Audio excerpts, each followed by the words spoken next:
Cumprimento os irmãos, a paz do Senhor. Amém. Graças a Deus por estarmos aqui nesta reunião. Na verdade, aqui está acontecendo uma grande apoteose espiritual, onde estamos glorificando a pessoa mais ilustre de todo o universo, Jesus Cristo, o Filho de Deus vivo. Amém? Amém. Estou com a garganta bastante irritada, pois desde que cheguei aqui não parei de ensinar e falar, mas graças a Deus é para a honra e glória do nome do magnífico Senhor Jesus Cristo. E hoje não quero ser extenso nas minhas palavras, e sem perca de tempo convido os irmãos que abram a sua Bíblia. Eu quero deixar dois textos da palavra de Deus para a nossa meditação. O primeiro texto se encontra em Romanos capítulo 5, versículo 3 e 4. Romanos capítulo 5, versículos 3 e 4, que diz assim: não somente isto, mas também nós gloriamos nas tribulações, sabendo que a tribulação produz paciência. Versículo 4 diz assim: e a paciência, a experiência, e a experiência, a esperança. E o outro versículo, não precisa nem abrir, se encontra em Mateus capítulo 11, versículo 28 e 29, que nos diz: vinde a mim, todos vós que estáis cansados, oprimido e sobrecarregado. Versículo 29: tomai sobre vós o meu jugo e aprendei de mim, que sou manso e humilde de coração, e encontrareis descanso para as vossas almas. Amém? Descanso para vossas almas. Descanso para quem? Para a alma. Amém? Sabemos que estamos enfrentando momentos difíceis na face da terra, tempos trabalhosos, né? Guerras, rumores da mesma, guerras frias, e homens atribulados e preocupados, outros pregando um falso evangelho, que você aceita Jesus e vai viver uma vida de abundância, não vai ter sofrimento, não vai ter provação, não vai ter enfermidade, não vai ter desemprego, enfim, um evangelho de engano, que na verdade é um falso evangelho. Mas a Bíblia, do início ao fim, ela fala-nos a respeito da salvação e da redenção dos seres humanos. Aleluia. Quando você encontra na Bíblia o nome de Deus, nós não podemos pronunciá-lo porque não sabemos a pronúncia, porque existe 4 palavrinhas hebraicas, que é Yud-Re, Vav-Re. E estas palavras hebraicas, elas têm um sentido na pictografia. O Yud simboliza mão, o Re simboliza furo, o Vav simboliza prego, e o outro Re, furo. Então vemos 2 furos nas mãos. Ali Deus começa a revelar o plano da redenção para o homem. E Yud-Re, Vav-Re são as mãos furadas de Cristo Jesus. Então o sentido do Evangelho é a redenção do homem. E a Bíblia, de Gênesis ao Apocalipse, ela fala-nos da redenção, do sacrifício de Cristo e o descanso para a alma do homem, não para o corpo, descanso para vossas almas, porque desde que o homem pecou, Deus falou com Adão: a partir de hoje, do suor do seu rosto comerá, e com fadiga você vai colher o fruto da terra. Então descanso é para a alma e não para o corpo. Quando você vai para a Bíblia Sagrada, a Bíblia fala sobre a genealogia. Adão teve um filho chamado Caim. Caim matou Abel. E Adão teve outro filho chamado Sete. E Sete gerou Enos. E aí vai. Quando você vê cada nome da Bíblia Sagrada, cada nome tem um significado. E vou lhe citar para vocês aqui 10 nomes bíblicos que falam a respeito da redenção. O primeiro nome da Bíblia que vemos é um nome chamado Adão. Adão. O que significa Adão? Adão significa homem.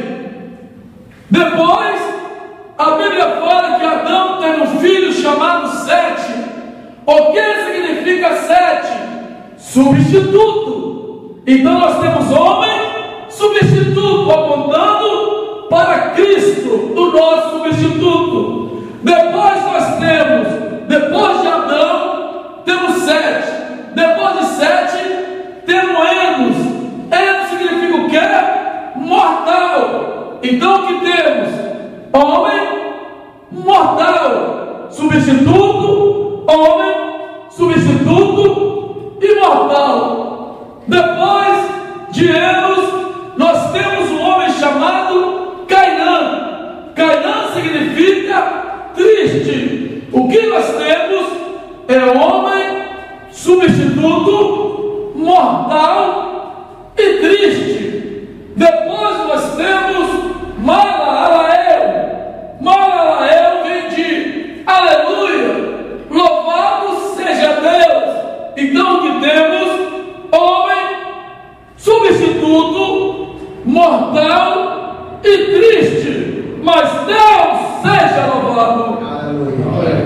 Depois de Malalael vem Jerete.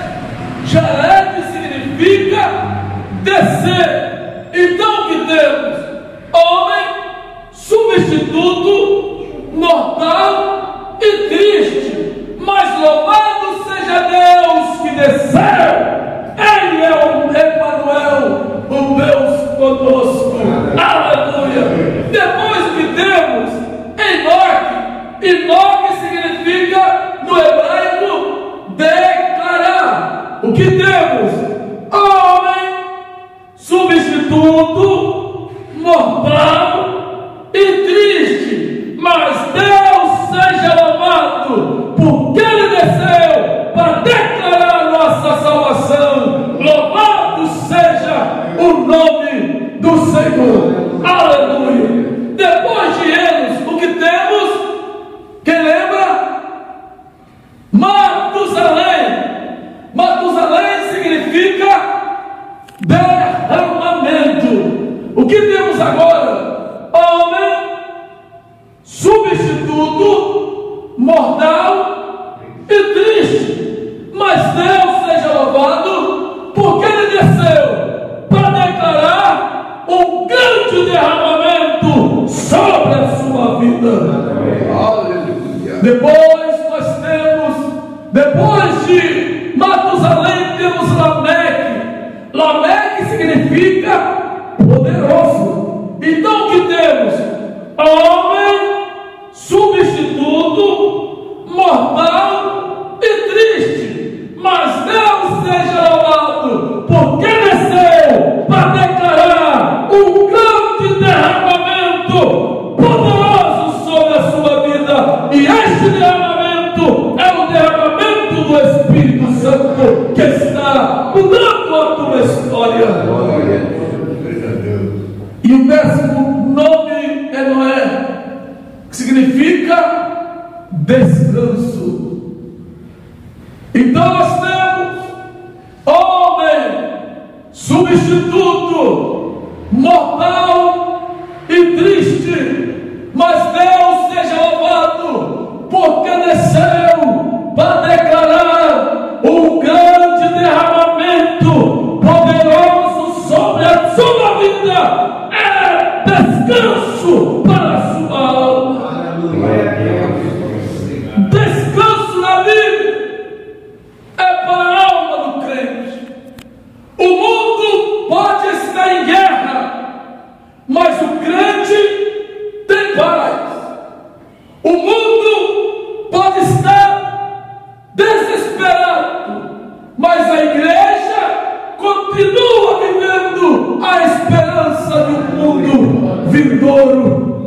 O mundo pode estar totalmente arruinado e empobrecido, mas a igreja do Senhor é rica do poder de Deus e das grandezas celestiais. Glória a Deus. Homem andam pregando que o crente não pode ficar doente.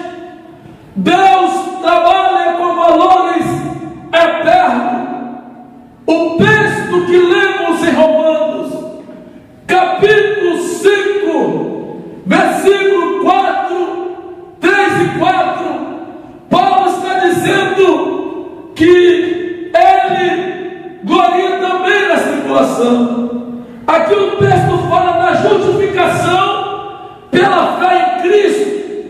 O homem que está justificado pela fé em Cristo, ele também se gloria na tribulação. Aleluia. O que Paulo realmente está nos ensinando? O que Paulo está falando conosco nesta noite, através da sua escrita inspirada pelo Espírito Santo? Preste atenção. Tribulação no grego é tríplice. O que significa isso? Dilema e tristeza. O dilema e a tristeza nos produz paciência. Quer ser um grande paciente, tem que passar pelo dilema. Tríplice, que vem de uma raiz chamada tribo, que é afunilamento, beco sem saída, que vem de trauma, ferir, ralar e machucar, que vem de trauma, quebrar, moer e golpear com força, que é moleza na terra. Isto é mentira do diabo. Esse negócio de crente não tem sofrimento, que crente não pode ficar desempregado, que crente não pode ficar enfermo. Isto é engano do adversário. Mas Paulo diz que ele se alegra nessas questões. Sabe por quê? É isso que lhe produz paciência ou perseverança. O que é perseverança? Aqui eu encontro o termo grego, o upomeno. O que significa upomeno? É firmeza, é constância, é o homem permanecer firme em meio à desgraça, ainda que caia tudo, ele não parte em fuga. Quem está entendendo? Amém. Para você ter perseverança, você precisa passar pela tribulação. Para ser um crente aprovado por Deus, tem que ter sofrimento. A tribulação produz paciência ou perseverança. E Paulo diz outra palavra: e a perseverança produz experiência aqui, estou trazendo o original para os irmãos terem noção exata do que Jesus está nos dizendo. Experiência no grego é dokimos. O que é o dokimos? Vou explicar para os irmãos. Nos tempos bíblicos, na Grécia, havia muitos homens, até hoje há, mas na época já havia homens infiéis e corruptos. As moedas, elas não são como hoje. Elas tinham uma medida e um peso, um denário, uma dracma, e às vezes havia moeda de prata e moeda de ouro, e alguém recebia esta moeda, e aqueles comerciantes corruptos, eles cortavam um pedacinho dela, guardavam e lixavam novamente, deixavam bonitinha e passavam para frente o dinheiro falsificado. E elaboraram mais de 100 leis na Grécia para impedir essas práticas. Porém, não conseguia, porque sempre havia homens corruptos falsificando o dinheiro e o seu peso. Aleluia. Mas tinha um grupo de homens que eram fiéis. Eles pegavam o dinheiro da medida que realmente era e passavam de acordo com o seu valor. Esses homens chamavam-se dokimos, experiente. Isto é, a tribulação produz perseverança, e a perseverança, o dokimos, o homem que não venha se corromper por nada nessa terra. Deus está permitindo que você passe por essa prova para forjar o seu caráter. Caráter de crente é forjado na fornalha de Deus. Glória a Deus.